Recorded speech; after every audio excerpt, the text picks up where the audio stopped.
This is Tuesdays with Ted. That's me. And I'm sharing with you everything that I know in hopes that you can elevate your life. Hey guys, how's it going? It's Ted. And we are here on Tuesday with Tuesdays with Ted. Oh, you want to start that? Is it started? 1, 2, 3. Is it going? Yeah. Hey guys, Tuesdays with Ted. It's 3 p.m. It's actually 3:01 p.m.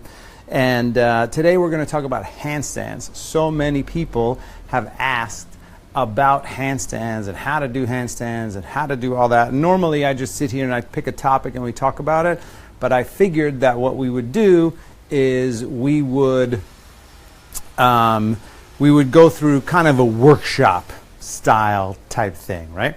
So Liz is back. You got good sound? Great. Okay, perfect. So we have a little extend microphone so that you can hear me, but I can't hear you. So if you have any questions or anything, Liz is behind a different camera and she will answer any questions for you. But I'm basically going to take you through a handstand workshop, how to balance in handstands. So there's a lot of different things, and first thing that I want you to know is that in order to balance in a handstand, you have to have the strength in your arms and your shoulders, right? So the first in yoga, in the yoga practice, the first thing that we need to do is to have a high plank pose like this, right? So you need to have a strong, think of your arms as columns in your handstand. But one of the first poses is plank pose. Then downward facing dog. Downward facing dog is an inversion. We do down dog in yoga all the time. So downward facing dog, same thing. Your hands are shoulder distance, your fingers are spread, you're pushing back this way, but the main thing that's there is this extension in your arms, right? Excuse me. So that's the first thing. The second thing is when you're up in a handstand, there's kind of three main things I always talk about. One is fingertips. So your fingertips are like little claws clamping down on the ground because that's the only thing that's actually touching the floor. Then your abdomen has to be strong. So you have to pull in the abdomen. Essentially, like, so here's a bottle. It's a little shake. Shakeology, there's your plug. But if you balance something flat like that, it stays balanced, right? So if your body's straight, if your shoulders are above your wrists, if your hips are above your shoulders, and if your feet are above your hips, then you're going to balance. Obviously, it takes a little bit more than that. But essentially, if you're off balance, you're going to fall, okay? So we're going to take you through a few different ways of actually doing handstands. So this is, I would say, one of the only things that I've ever invented in yoga, and this is kind of a prep for handstand. And feel free, of course, you guys, to ask any questions, because like I said, Liz is over there and she's just going to feed me if there's any questions. But the first thing we're going to do is kind of lift come up on the fingertips, all right? So you're coming up on the fingertips here, and this is a strengthener for the fingertips. Like I said, this is the only thing I ever invented in yoga. Everything else I learned from other teachers. So from here, it's kind of a Bruce Lee type thing.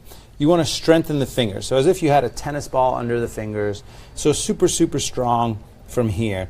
And what this is going to do essentially is strengthen your fingers, right? And when you're here, to make this a bit more intense, all you have to do is sort of lean into it a little bit, make it a little bit more intense because you got more weight on your hands. However, if you feel like you want even more, you tuck the toes and straighten the legs back here like this. So this is high plank on your fingertips, okay? That's super intense for a lot of people, so you have to be careful. If that's too much, you can always start down here this way. But if you feel like you can do that, abdomen strong, do it. Those of you that feel super strong and you feel like you want to go a little deeper, you go chaturanga. So chaturanga, shoulders and elbows same height, but you're on your fingertips kind of looking forward. Strong legs, strong arms, and there's chaturanga. All right? Then come down regardless of the version you did. And then you're going to spread the fingers. So spread them super, super, super, super wide. Fingers flat down here, and then you're going to push down into the knuckles and lift the palms of the hand or the heel of the hand up, right? So slowly kind of pushing down. Think of this as stretching the hamstrings of the fingers, hamstrings of the fingertips. So that opposing action is very basic, fundamental in yoga. You want to push down and lift up. Right. So like when you were a kid, if you used to play that game Mercy, that's what you want to do to yourself here. So we're going to come back one more time. 2 rounds of that, same thing. So you set it up, fingertips strong, and again, this might be enough, right? Maybe lean forward, that's the next step. Maybe tuck the toes, straighten the legs, maybe that's the next step. Maybe chaturanga, maybe that's the next step. Breathe. And then back up. Again, one more time to stretch. And there's a reason for this. There's a method to the madness. So spreading, putting the fingers down, and then lifting the palms of the hand, the heel of the hand up. Really stretching, stretching, stretching, stretching. Good. And then shake it out. So the reason you do that, besides actually strengthening your fingers, is to bring awareness to your fingers, to stretch them, but also to bring awareness to your fingers.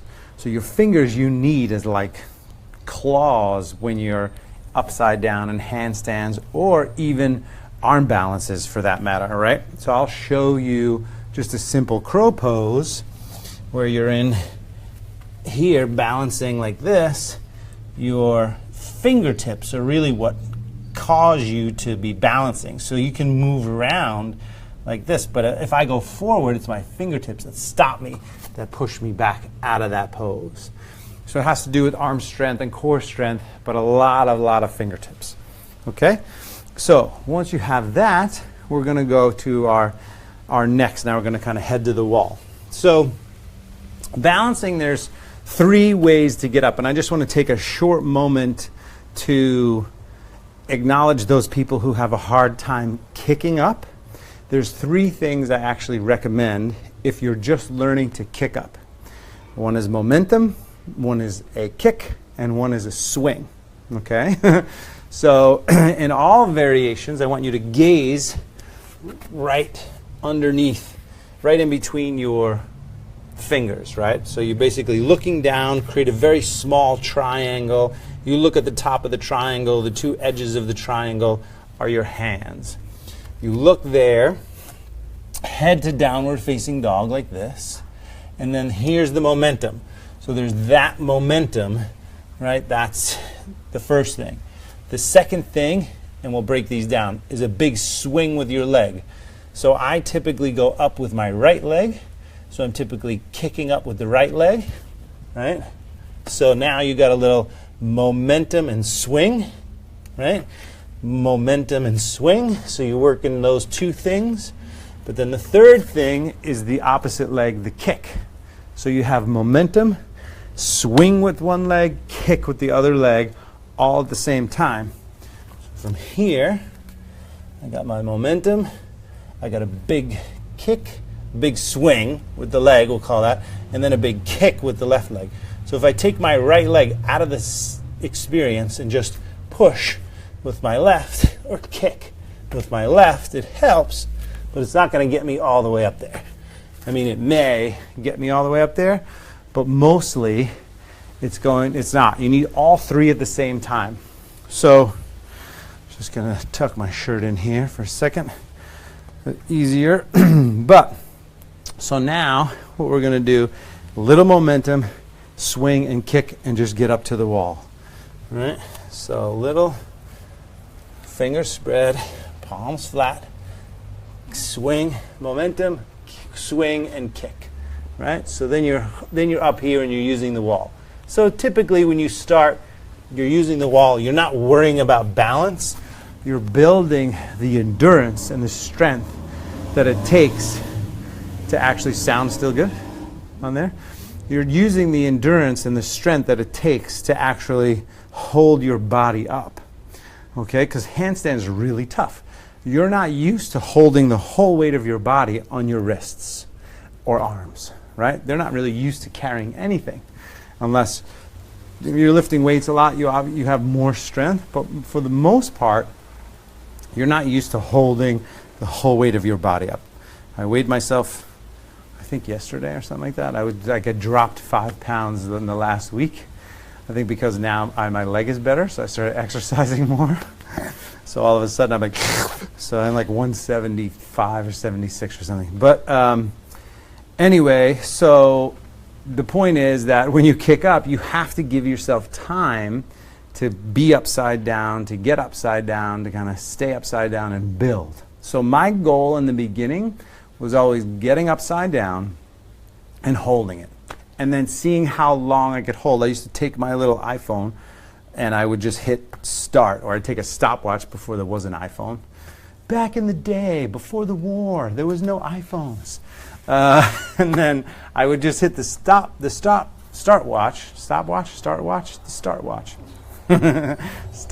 and then I would kick up, and then I would just figure out what time. Like if I started 5 seconds after I hit start, I would just let it go and see if I could hold for a minute.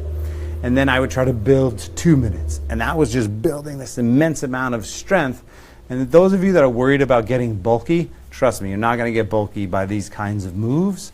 You'll just get strong. Think of it as getting strong from the inside, right? Like I always think about building strength from within the actual muscle. So you're not building mass, you're just building strength.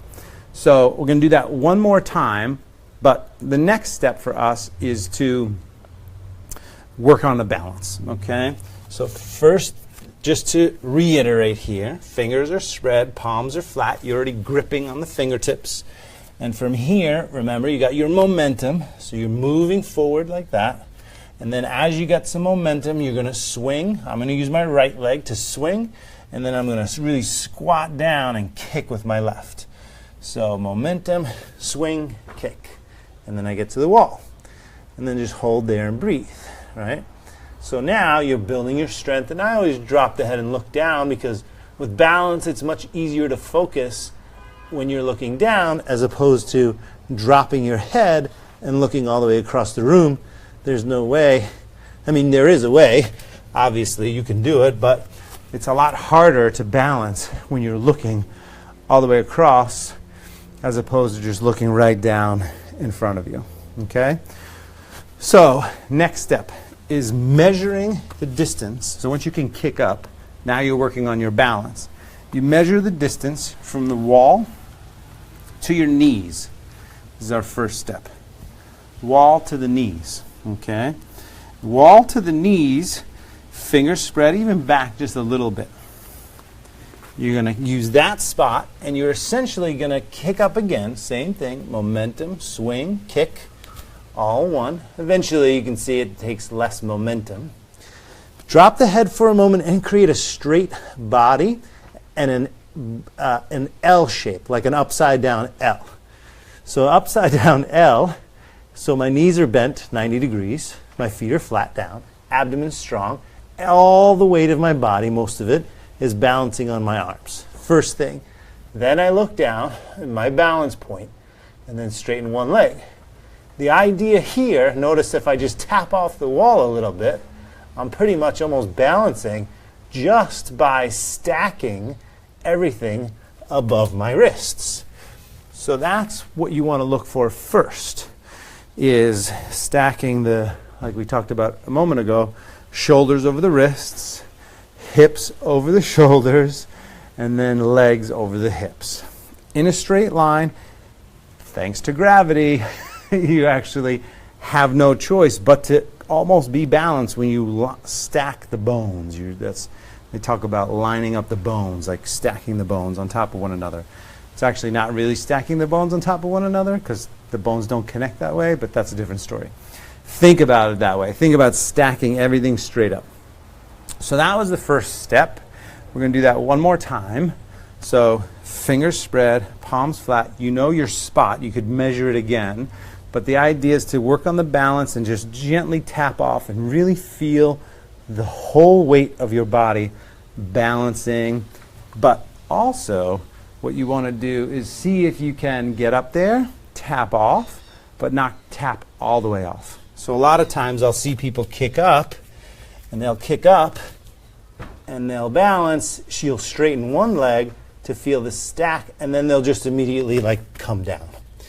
So you want to see if you can control yourself here. So let's go up again, bending the knees, right? My little whoosh, whoosh, whoosh. Bending the knees, dropping the head, extending the shoulders. You want to feel strength in the abs, strengthen your arms here, looking down. Straighten one leg, fingertips strong, abs strong, tapping off the wall here. And then if you can, you work on the balance, right? And then down. So that's the first step in working on balance. And part of that is because you're close enough to the wall where you can still tap off the wall. It's not such a big deal. All right, our next step is taking the stance a bit wider, longer, further away from the wall. So now you're going to measure the distance from your feet to your hips. This is going to be scary for a lot of you. From here, you're going to do the same exact thing, but now you're going to work on splitting the legs. Right? So from here, I'm going to kick up, and I'm going to go straight to the wall. Now that feels like a really far distance, but you already know your back is bent, right? See how much space I have to crawl down the wall, plus you have the arms, plus you have the legs. So what I'm going to do next is split the legs. So you work on splitting the legs here, and now you have these two big balance beam helpers, your legs. So I'm tapping off the wall, and I can tap off the wall. If I tap too much, I come down. Right? So there's that. We don't want to come down. Ultimately, you want to play with that balance point going back and forth, back and forth, back and forth. So we're going to do that again. I forget I'm going to measure the distance. And eventually you're going to get tired. If you're not tired already, you're going to be tired. But feet up against the wall, measure the distance. And honestly, if it's too much for you, if you're like, there's no way I'm going to be this far away, 4 feet or whatever that is, 3 feet away from the wall, there's no way. You can start with 2.5 feet, but you're going to notice that you'll need to be actually longer in order to split your legs, especially if you're more flexible. When you split the legs, you need that space to kind of help yourself balance. So it's like if you're on a balance beam or a tightrope and you had one of those big, long things, and that's what you're using your legs for as a counterbalance. All right. So let's go back up. And then, again, so I'm just going to go right to the wall, my little swing and little kick. And then, just so I'm stable, be at the wall, now I'm going to take my other leg back. This time, fingertips, palms, breath, slight bend in the arms, right? Whatever you need here to help you adjust. And then you work that. So fingertips, always think about fingertips, abdomen, and gaze, right? Those are the main things that you're working on to balance. So now we kick up with the opposite leg. So I've been kicking up with my right leg. Now we're going to go back closer to the wall. We're going to forget about the balance for a moment and work on the kick up with my left leg. So whichever leg is your natural leg, switch it up a little bit and then do the opposite leg. So we stay here, and I'm just going to go a little, I know. So it's almost like writing with the opposite hand. So, right? So I've been working on that for a little while, many years, but it's a big kick to get up there. It might not happen right away, so give yourself a break if it doesn't happen right away. It's fine. But then when you get up there, see if you can work on your balance. Fingers, abdomen, breath.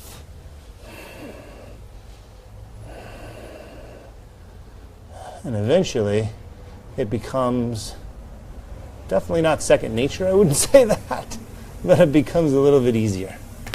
Good. All right? So after kicking up with the second leg, we kick up with 2 legs. This is another drill that I think is really important for handstanders. And I can actually flip it around and do it this direction because, and this might actually wind up being going into a balance for some of you, but this is kind of piking up, right? So setting the hands, and now you're kicking up with both feet. So you're just hopping like this. And I'll have people do this in class where it just looks weird because people are hopping all around. They're like little bunnies, and it's just weird. But the idea is to think about getting your hips above your shoulders, which are above your wrists. That's the main idea. And you want to sort of float and be suspended in midair here. So setting your hands, and then looking, always look right down, giving a little squat, right? And then a hop. That's it. That's the idea. All right, we'll squat, hop. You'll notice when you do that, it's a lot of back strength. So your abdomen is engaged, obviously your arms are engaged. If this is a little bit freaky for you, you can do it up against the wall. I used to tell people to lead with their tailbone and hit the wall, so you get closer to the wall, kind of lead with the wall in a way. I mean, lead with the, this might be a little weird with this wall here, but the idea would be kind of going like that. So if you had, I used to teach at a studio that had carpet on the wall. It was great because you could just bang into the wall with this carpet on the wall. But we're going to go back the other direction, and we're going to see if we can go from this kind of piking up into a balance. So from here, let's see, doing a little hop. Yeah, and then kicking up. Whoa, lost it there.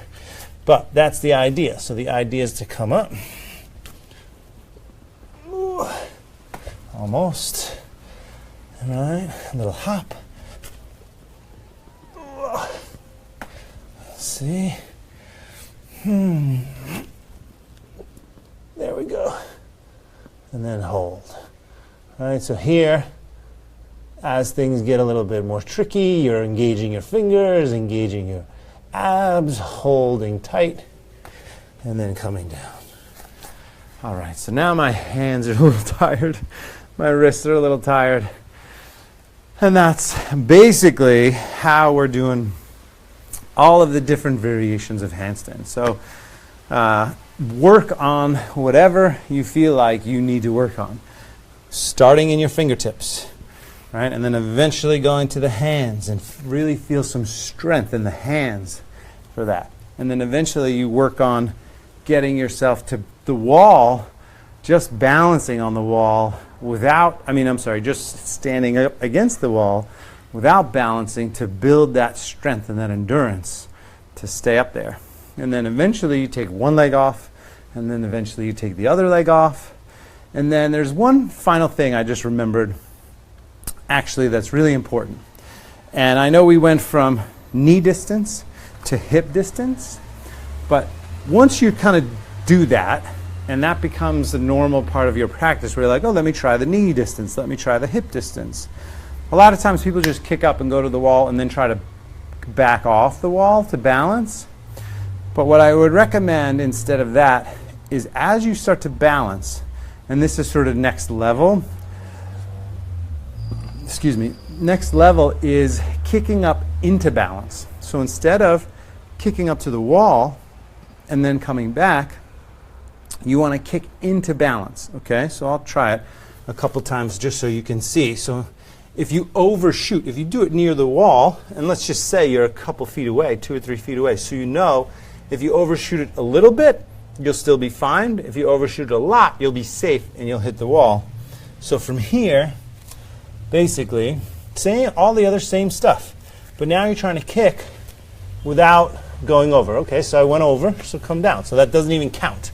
So I wouldn't even count that in the practice. Like, once you can hold yourself up and kick yourself up. You know, if you want to move into balancing, you have to be able to control yourself on the way up to get to your balance point, right? So it's good to do on your way up. And I always lead with one leg, try to find the balance there with one, and then meet both legs like that. All right? So obviously I've been doing that a little while, so it doesn't usually come that quickly, but the main idea is lead with the hips. So from your mid-thighs to your just above your waist is probably the densest part of your body, the heaviest part of your body. You got your glutes, you got your quads, you got your pelvis, you got your femur bone, right? You got your guts in there. So that's probably the heaviest part of your body. And that's what needs to balance on arguably one of the smallest parts of the body. So you have to have it sort of perfectly aligned right above there. So that's why I kind of reach with one arm, one leg first, try to get the hips up. Oops, I went too far. So I'll come back. All right, there we go. And then I can use my fingertips to stop it. I can use my abdomen to stop the legs, but just super, super strong abs, and then push up. That helps as well. And then back down. But once you can kick up without going over to the wall 3 times, you never need the wall again. So this is really important, because if you want to balance in handstands, you have to get away from the wall. So many people are like, oh, but I have this big fear. I have this big fear of going upside down. And I understand. Fear of going upside down is like second behind fear of speaking in public for people. So I totally get how it's a huge fear. Plus, if you're not 100% comfortable, the fear is you're going to fall on your head and break your neck. So guess what? That's actually a good fear to have, because it's your body protecting itself, right? But ultimately, if you can get to the point where you're up against the wall, comfortable enough to move away from the wall, work on kicking into the balance, fingertips, abs, all of that. And then, if you can do it 3 times, get away from the wall.